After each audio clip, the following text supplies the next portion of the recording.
What is up, CineNerds?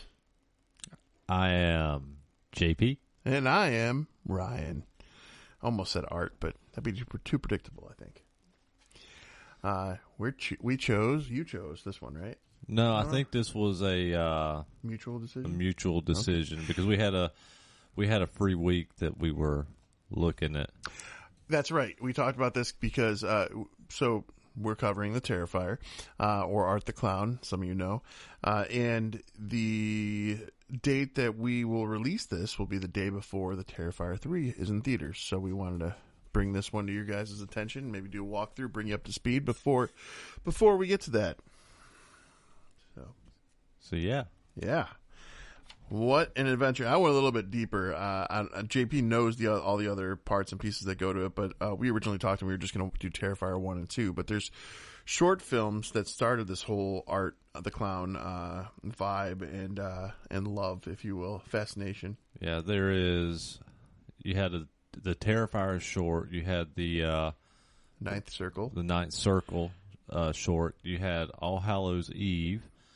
Then you had Terrifier and Terrifier 2, and obviously Part 3 that will be coming out the week that we release this episode. We could talk a little bit about that trailer when we get there too, but that trailer was impressive. Yeah, and unfortunately, I wanted to rewatch All Hallows Eve before we did this because I have not revisited All Hallows Eve in a handful of years now, and it holds up. Yeah, it definitely holds up. The thing with All Hallows Eve is I remember I really enjoyed it, but I had watched it after I watched Terrifier. Yeah, when the All Hallows Eve scene for the TV came into play, there's a lot of, you can tell, like, there's no perfect science anymore to a horror icon. Mm-hmm. There's going to be things that influence all of our horror icons coming, basically from 2000s and up. We already have our Jasons, our Freddys, our Michaels, and there's plenty more, spreading out from that. But Art, I feel, is the most recent horror icon, in my opinion. He's pretty much the only horror icon in probably last 15 years. At least 15 years. I mean, the only person I can think of in between him and maybe Chucky or Pennywise would be maybe Victor Crowley, maybe. I'm going to go with Samara. And then Sam in Trick or Treat. Those are mine. I have a that's a hard call with Sam though. I don't feel it is. It is and it isn't. He has became a horror icon, but I just think that it's hard to be a horror icon with one film. That's the beauty of it. But let me tell you, there's a lot. We'll talk about that in another episode. Yeah. But yeah, I did love Trick or Treat. I thought that was an excellent movie too. But with Art being the new horror icon, you see as you're watching these movies, all these movies as they tie together in the shorts, you see so many influences from other genres. And one of the things I got at All Hallows Eve was it starts with the VHS tape, so there's VHS, of course, but then there's also elements where he's coming out of a TV, not coming out of a TV, but he's in a TV, and it's very The Ring. There's definitely little things that influence where we got with Art now. I'm going to assume, and I'm hoping that most of you have seen the Terrifier 1 or 2, and you really don't need to I mean, it's nice to go back, but if you started with Terrifier 2, it's not a bad thing. No, and to even go into a plot summary for these, if you've not seen them, there's not a lot to be said about the plot. Killer supernatural clown kills. Demonic. There's plot summary. There at first, when I first watched these, I thought there was no rhyme or reason to it. But as I rewatched and went through, and now I'm feeling there is a rhyme or reason. I don't understand the pattern. Yeah, that's a lot of my confusion with this series. Like, I love this series, and anybody that knows me knows that I praise the Terrifier series and Art the Clown. I do too, and a lot. Now, we'll get as we get into this episode, we're going to dive into I think the issues with this series, because this series does have issues. Let's unpack it.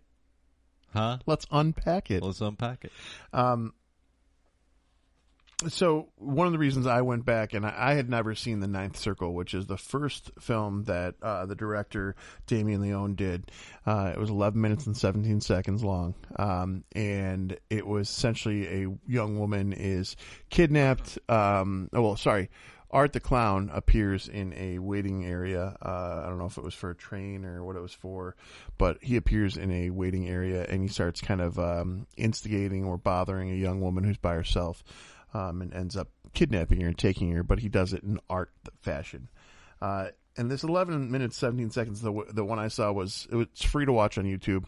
It is it's in Italian, but you don't have to know any Italian to understand it, because the beauty of Art the Clown is he doesn't make a sound. Yeah, except for his horn. Sorry. Yeah. I'm not going to dive too much into the short films. Well, I feel it's important.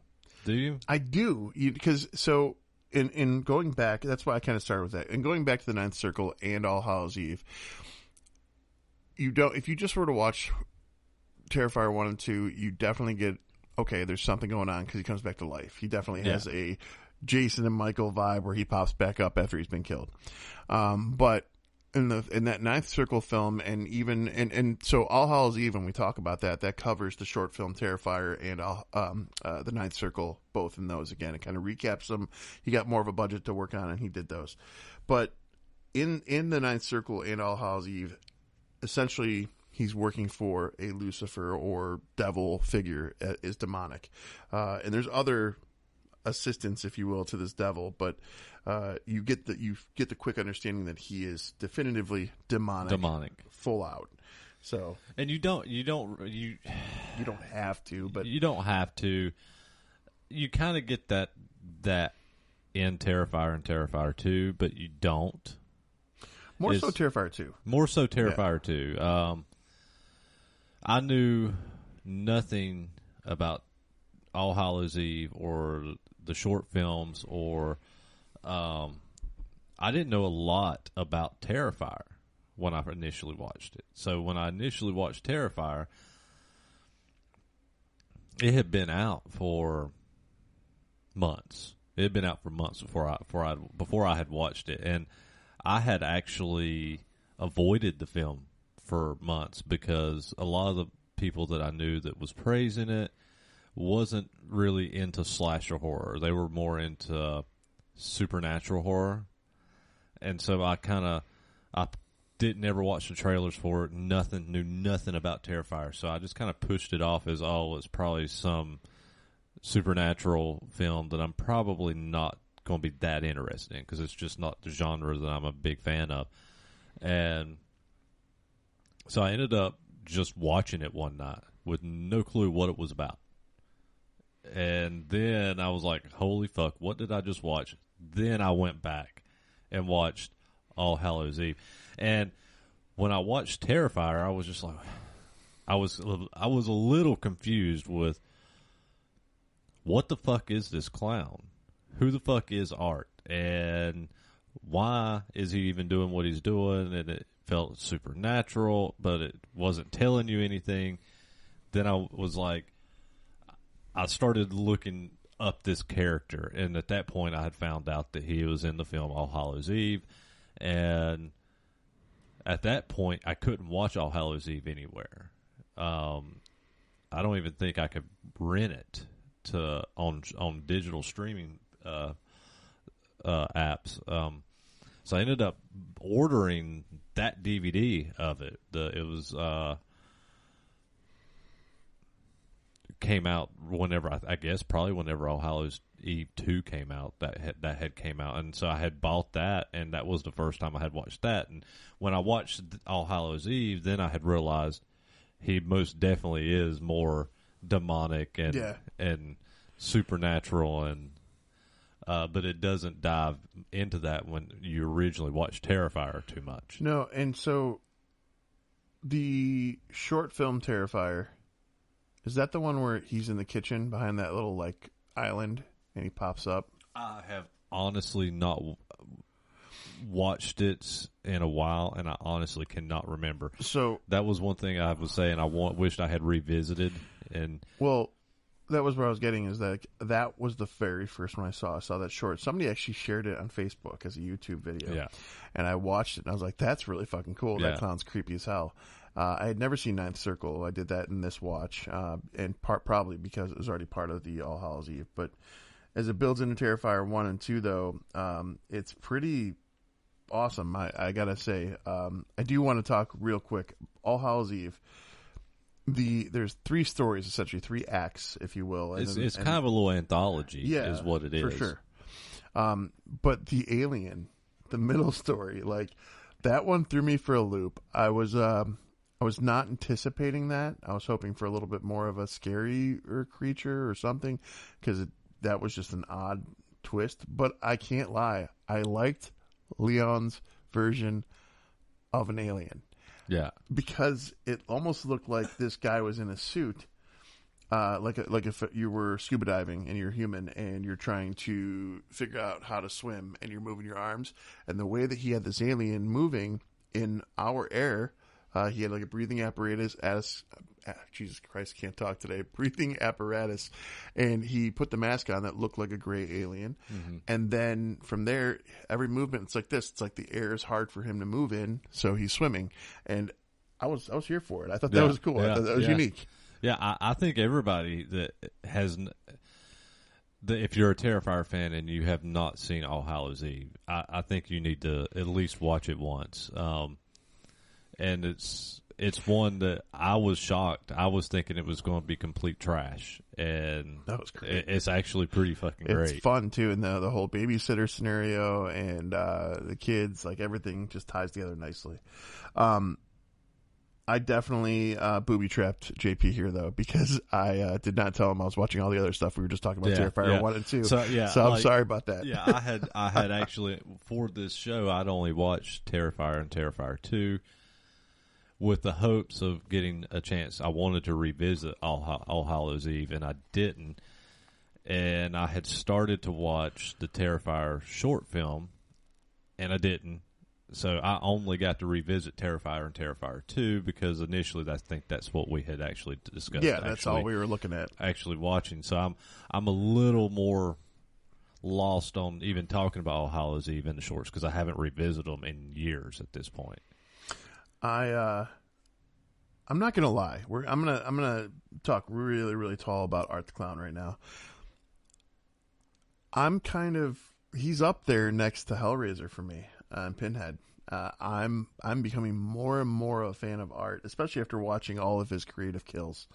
Like every kill he does is so amazing. I've been saying this for a while about Art, and I think I was actually saying this before Part 2 hit theaters. Yeah. And I didn't expect 2 to be as good as it was either. Yeah, and that was the thing I was saying. This guy's going to be, before Part 2 came out, I was telling people, I was like, Art the Clown's going to be the next horror icon. And I've had people like, back then, they were like, no, there's no way. He can't be an icon yet, No, I don't see it, and they would just go on rants about it and tell me I was crazy. Now, he's kind of become the craze that is popular now. And yeah. Look, we're going to talk about that craze for a minute, by the way. All you fuckers who are flipping and reselling shit on eBay, fuck you. I'm just going to be very blunt about that. So, the Art the Clown animatronic that Spirit Halloween has, I have gone to numerous Spirit Halloweens because I want this decoration for my home. Not as a flipper, as a collector. It's only a $200 item at Spirit Halloween. And you know what I did? Because I couldn't find it anywhere. I tried to go on eBay. It was going anywhere from $500 to $1,000. Fuck you people. I'm not mad at you. I get it. But I'm mad. So talk about the Spirit Halloween. I also have one of the other rare items that is sought after. And for the people watching on YouTube, you can see it. It is the original Terrifier Art the Clown action figure.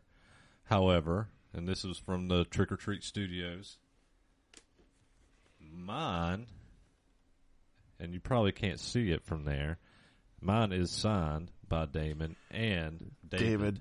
David Howard Thornton is the guy who plays Art the Clown. So I was pretty jealous when I just saw that when I got here. Well, and just the figure, you was talking about how that life size art is just a couple $100. You know, that figure right there, just it's not signed, usually goes for $150, $200.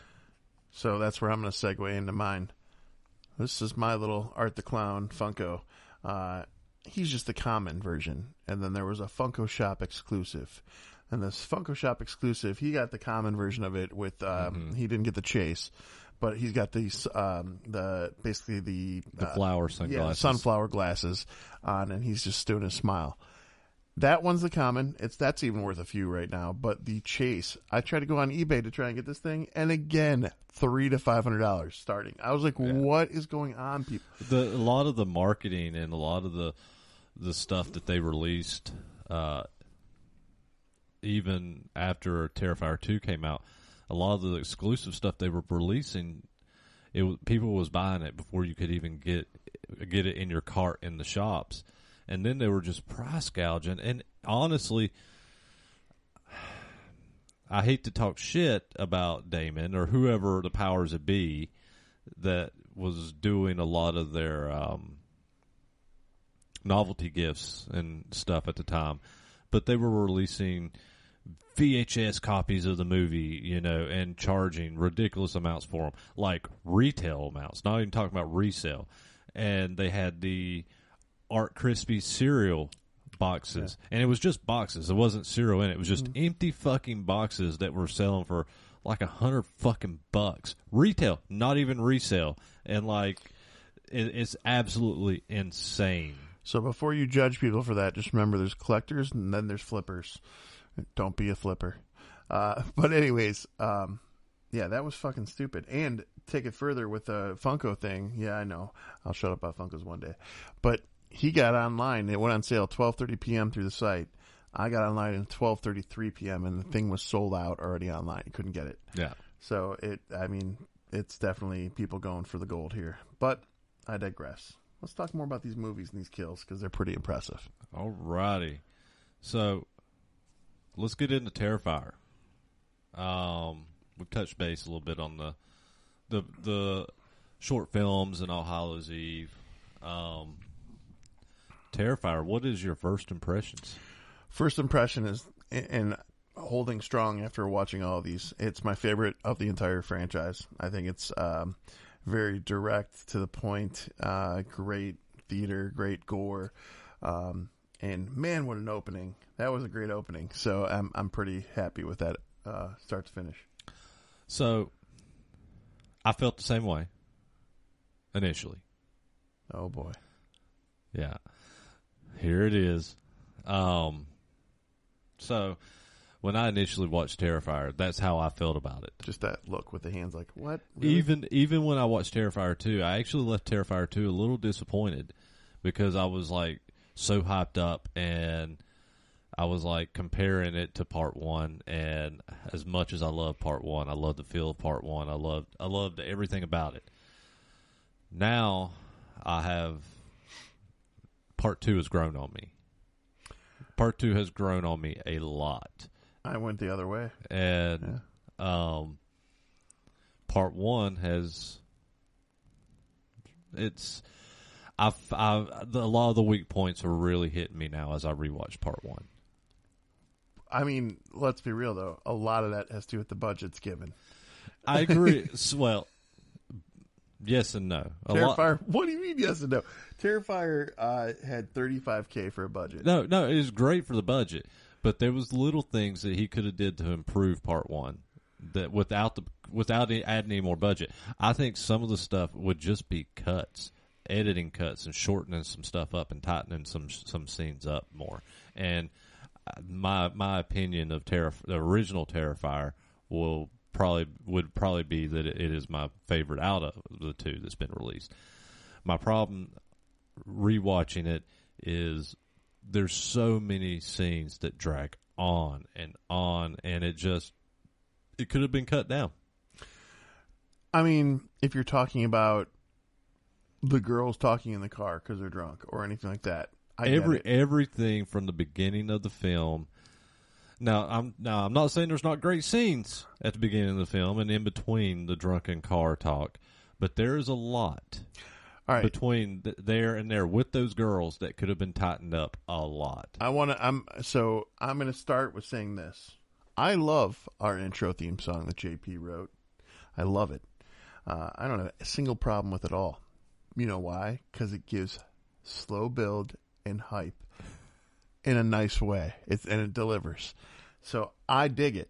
And that's what I feel is happening in these scenes with such a small budget. I feel that everything led to something and gave us more to look into and more to expect. And when you finally got there, there wasn't a kill that disappointed. So I was No, there's not a kill that disappoints. And even the one of the first scenes you get to with and it's a long scene, but it's one of the few long scenes in that time period that I love, is the scene in the pizza shop where Art is just sitting staring at them. And that scene, it drags, but it drags in a very suspenseful, I was here for it. I loved eerie, it. creepy way. And the thing is too is like the silence and the eeriness that drags also builds to the frustration of people who approach Art and try and act like the pizza shop owners in that situation. They're like, "Man, you better get the fuck out!" Like they're yelling at him because he shit and pissed in the bathroom. But I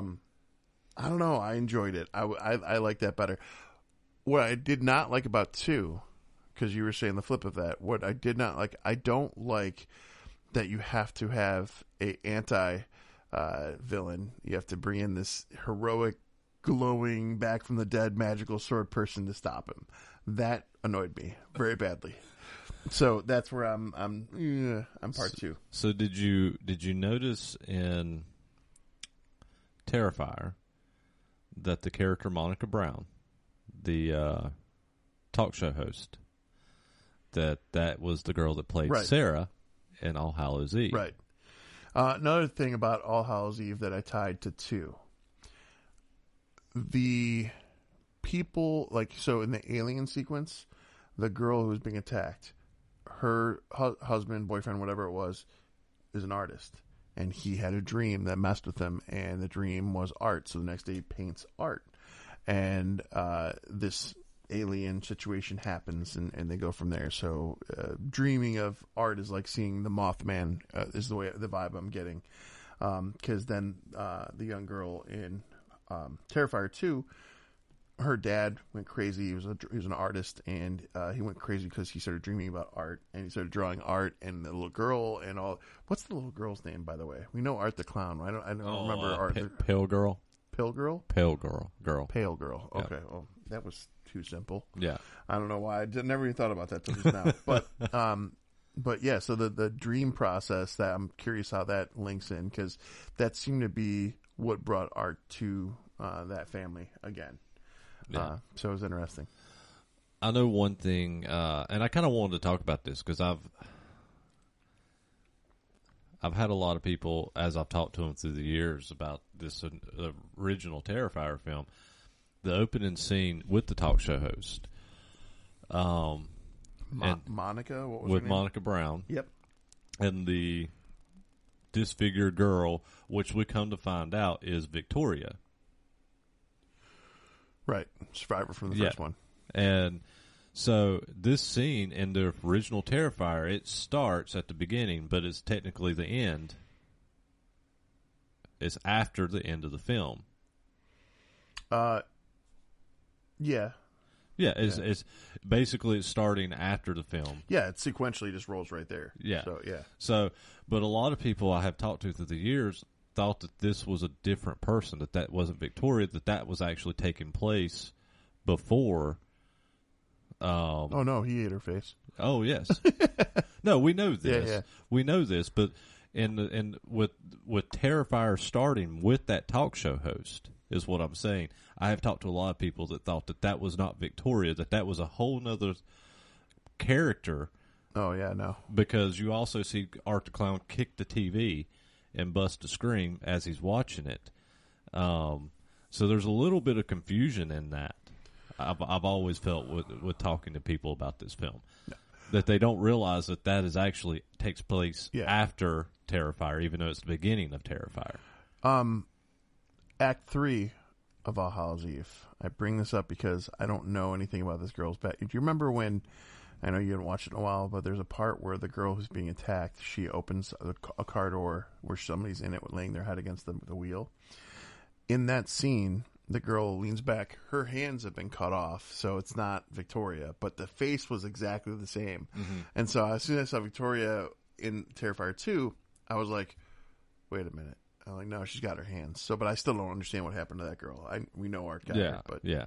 Well, and to me, that scene makes sense in Terrifier 2. It's just confusing that Terrifier 1 starts with that scene, and it confuses a lot of people. I'm curious how they're going to start Terrifier 3. I hope it is sequential like we did already. I think it'll start with Chris Jericho. Yeah. Yeah, I saw that pretty in his brain candy and all that stuff. But let's talk about that scene for a minute. That was fucking crazy. Yeah. I didn't know if Art impregnated her or what, and then all of a sudden she's holding Art's head and she's birthed Art's head from her womb. I was like, what the fuck just happened? That was a pretty powerful moment. Yeah, and her eye was glowing too. That's one thing I liked when in All Hallows Eve it started where his eyes glowed, and they didn't do that in the original shorts. And I like that they carried it into Terrifier 1 and 2, and in 2 the little girl's eyes are glowing, and then our pale girl, and then Victoria's eye at the end, her one eye is doing that when she has Art's head in her hand. I didn't know what to think when I initially saw that scene of her giving birth to Art's head. I was like, what the actual fuck? Yeah, that one took me back. I was like, wait, how does this even? It's demonic, supernatural logic, I guess. So, sure. I mean, it's no different than Freddy Krueger being reborn. Yeah, I mean, it don't have to make sense, and I think that's why I like a lot of this film. It doesn't have to make sense. Well, that's the thing too. Like everyone always beat up the idea of Michael and Jason getting up in the morgue every time, and I feel like that was amazing because we're dealing with the supernatural. That's the only way we can keep this going. It's supernatural and demonic. At least with Art the Clown, he wakes up in Terrifier 2. He's taking eyeballs and parts of this guy's face and putting it back in his to kind of essentially repair himself. And then he goes to the laundromat. Yeah, to wash his clothes. He took the pocket change from the morgue guy, so that was good. Oh boy! So let's talk about the big scenes. Terrifier 1, this saw in half scene. Okay, no problem. So first of all, hold on before I get into that because I'm going to get into the blonde thing. Leone has a definite type for the actresses he brings into his movies. They're all hot, tiny, brunette, brown eyes. Not just the main characters for him. The side chicks too. All the side chicks in the movie all look the same. Mm-hmm. Like there's parts where I mix them up because it looks so similar. Yeah. Even the best friend before she's killed in Terrifier 2 looked like Victoria before her face got mangled. And what was it? Was it Jenna in Terrifier 1? The girl, Victoria's sister. Tara. Sorry. Tara was super hot. Oh yeah, no, I liked, and that was actually one really cool thing because you think Tara is going to be the final girl. Yeah, definitely not. Definitely not.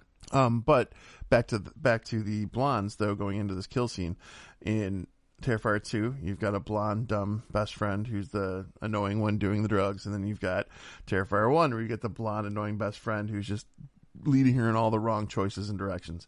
So he definitely has something against blondes, is my guess, because the way that she went out was brutality to the fullest. I talk about the scene from Hellraiser 2 often with the razor blades being given to the schizophrenic. In this instance, I think this is right there, if not worse. This is the scene that I know a lot of people I've recommended this to. They cut the film off. So what happens is Art hangs Dawn upside down by her ankles, spread eagle, butt naked. She had underwear, then he tore it off. And commences to sawing her in half. From her vajayjay all the way down to her forehead, because then he gets interrupted. Yeah. And yeah, it's a hard scene. It's and the practical effects for what was this $35,000.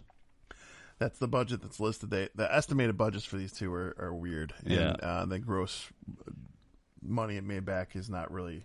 I mean, I've got numbers on the first Terrifier. The second one, there's no numbers. Oh, there's numbers for the second one. You found the second one? Oh, yeah. Because mine only said $1,234.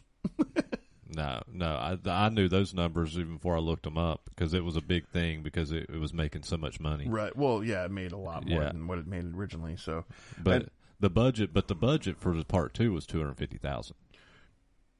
Where'd you get that? Because I have a totally different number. What number you have? 12 mil. 12 mil? No, yeah, because of the success from the first one. Mm-mm. No, because it made 12 mil. Oh no, I'm curious. Oh no! You done fucked up. I did. That's all right. We'll leave that there, and I'll flip this over because now I want to know. Yeah, because it made like 12 million domestic. Terrifier 2 did, and I think it was international. It made like 15 million. But the budget for Terrifier 2 was he has messed up our display. The budget for Terrifier 2 was like $250,000. Are you sure? 100%.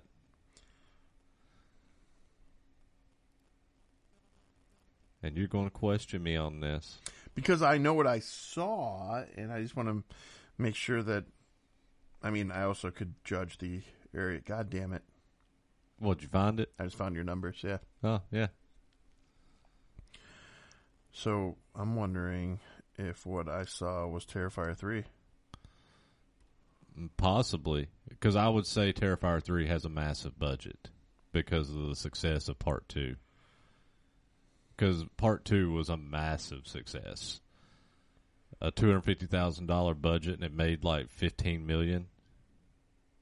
Yeah, that was insane. I mean... That's just unheard of. And now that's a small number when you compare what Marvel and films like that make when they're making $1 billion. But for a film with a $250,000 budget...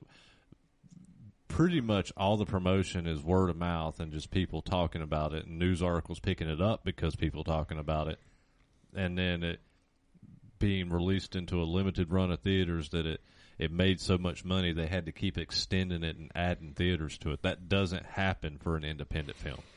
That's just unheard of. I think I know what I did, but okay. But yeah, you're right. Yeah, no, $35K to do that much revenue, and for that first one and second one, $250K to do that revenue, like just like you said, unheard of. Definitely turned into an instant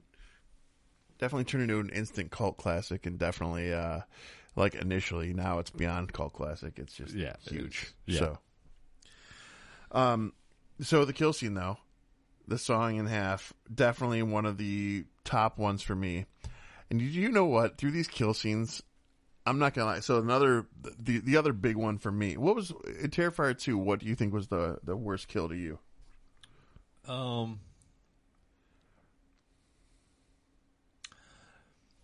I don't know. Everybody talks about the torture scene in the bedroom.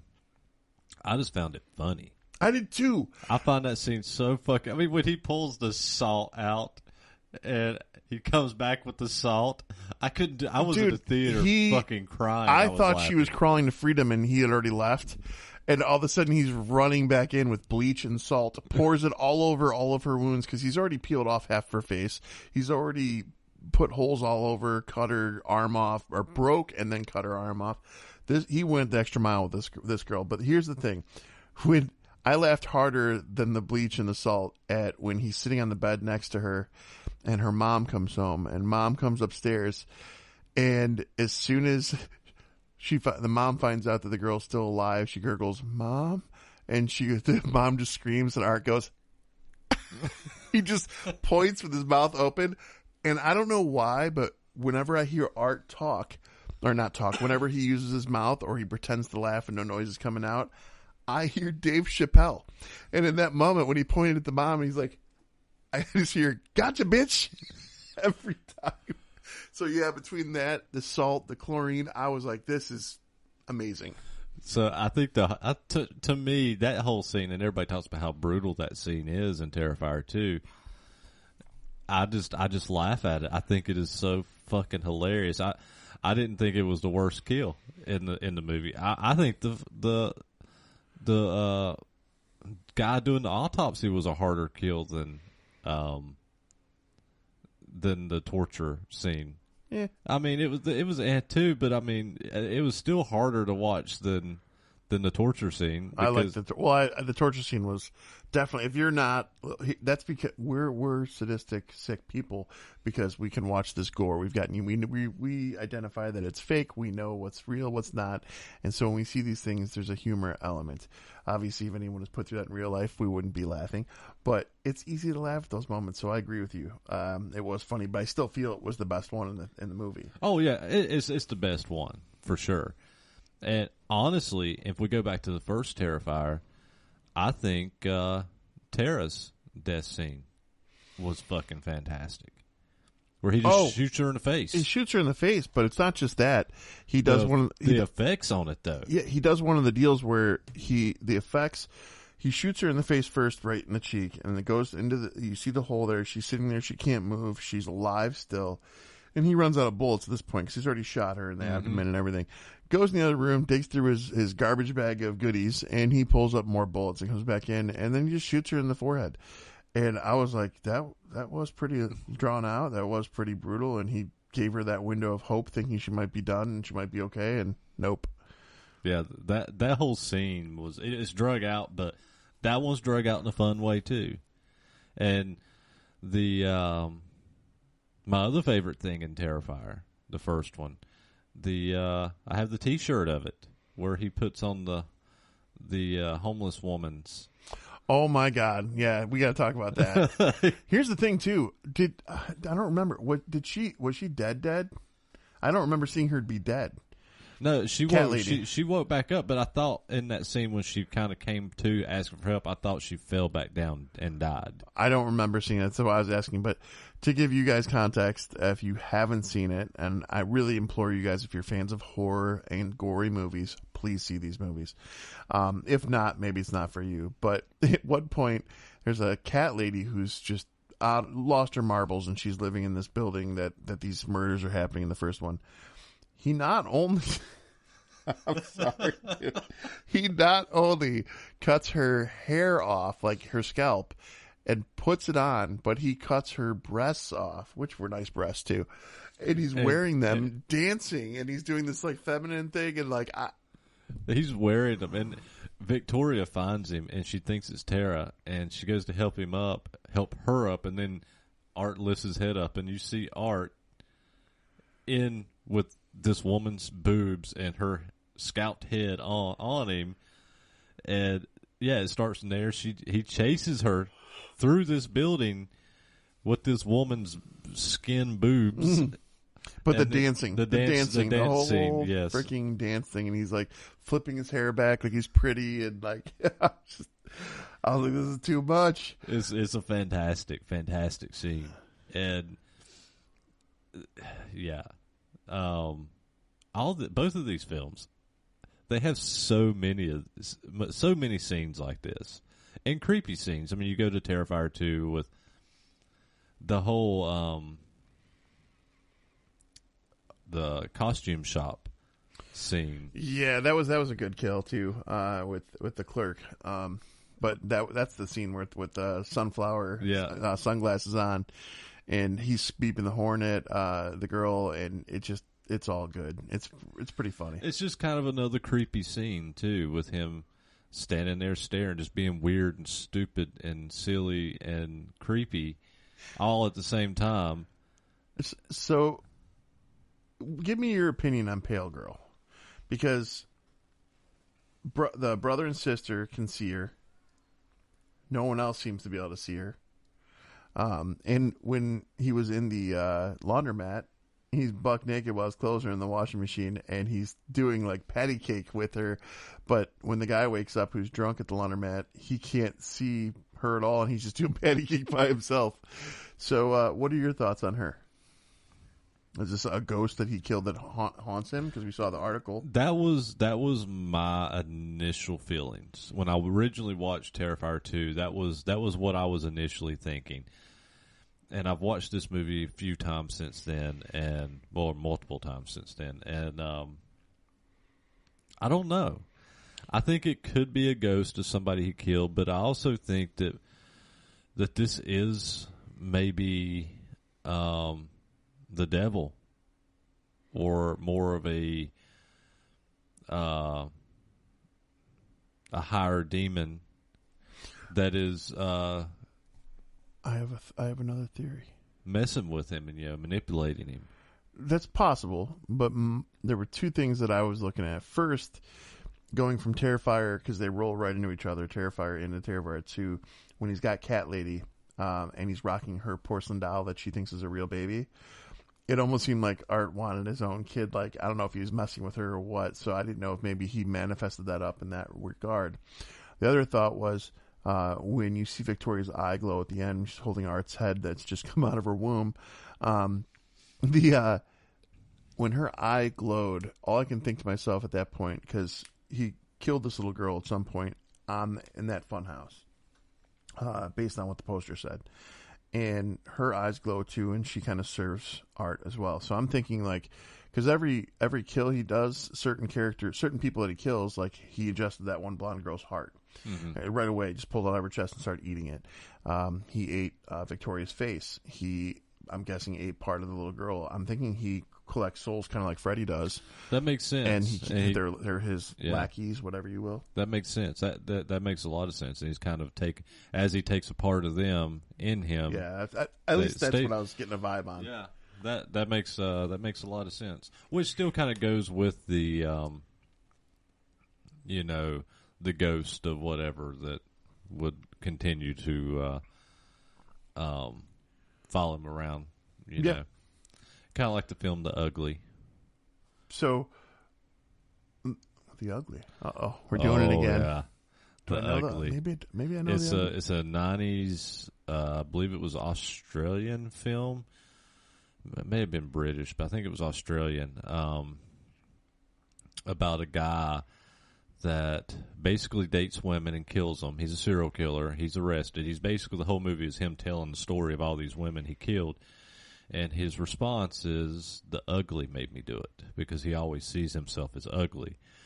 But he always says, the ugly made me do it. And they're like, what's the ugly? What is the ugly? And he sees all the people he's killed, and they force him to keep killing. And he sees them, and he calls them, his victims that haunt him, the ugly. All right, I'm going to have to check that out. Yeah. That's coming up. Yeah, I don't know. I don't know if he's collecting them. I don't know what, because it's weird for me that, or maybe it's when they tie in with the dreams dreams that come before Art comes for you. I don't know if that might correlate to why the brother and sister could see the pale girl too. So I don't know. Maybe we'll get more answers in Terrifier 3, and that'll be out tomorrow after you're watching this. I hope we get more answers with that, because I love Pale Girl. Like, I thought it was a great character. I did too. I thought, and she's not in the trailer at all for 3. I know. So I was like, whoa, wait a minute. The unfortunate thing was they had such a young girl casted. That girl's older now. I mean, yeah, but we can redo that. That's not a thing. So I mean, with that character, I think you can redo that, no problem.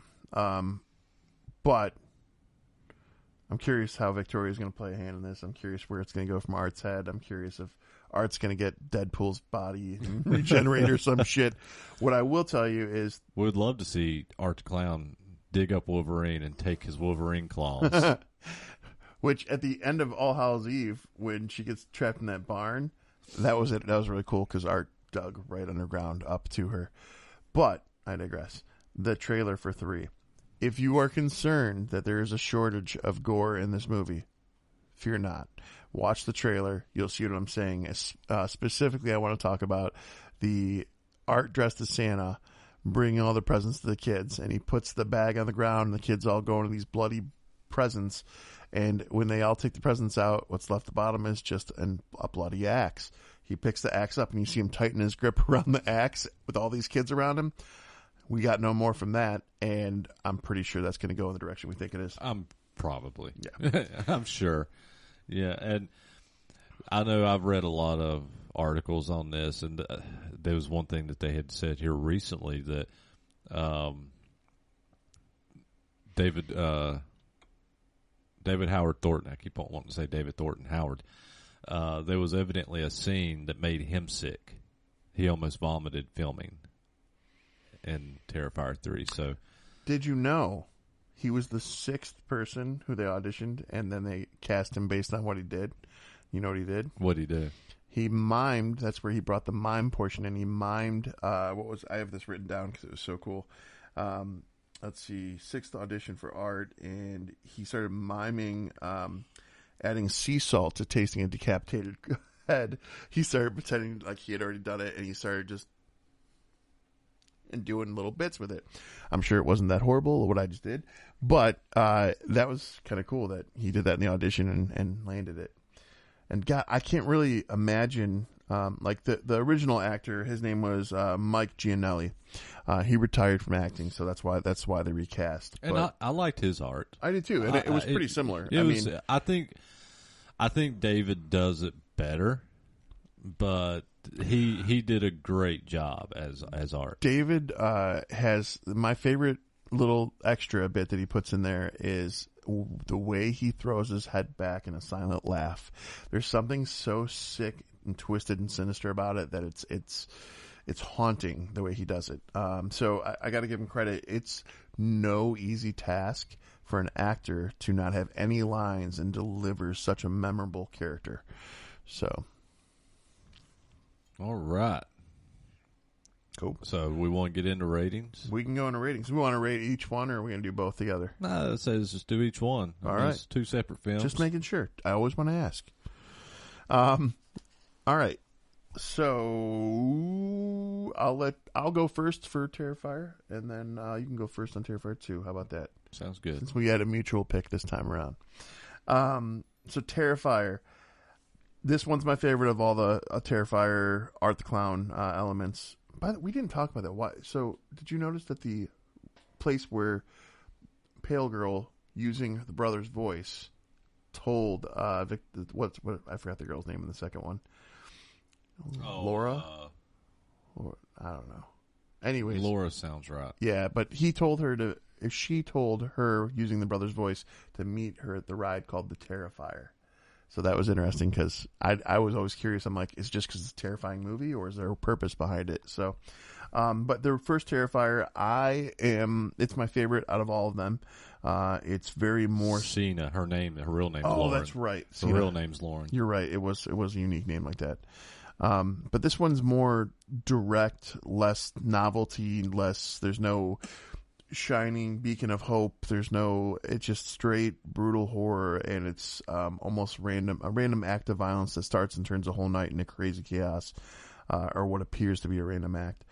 And for me, like that there's nothing more horrific than that. I think that's where horror lies, is in just there's no rhyme or reason to it. It's happening. So for me, this one was a good movie, start to finish. I was happy with the way it started. It came in intense. It finished just as intense. And I'm going to go 4.4 on this one. 4.4 CineNerds. I'm huge on this one. And I know you disagree based on how you're shaking your head. The thing is, I praise this, and everybody knows how much I love art. I love Art the Clown. I love Terrifier.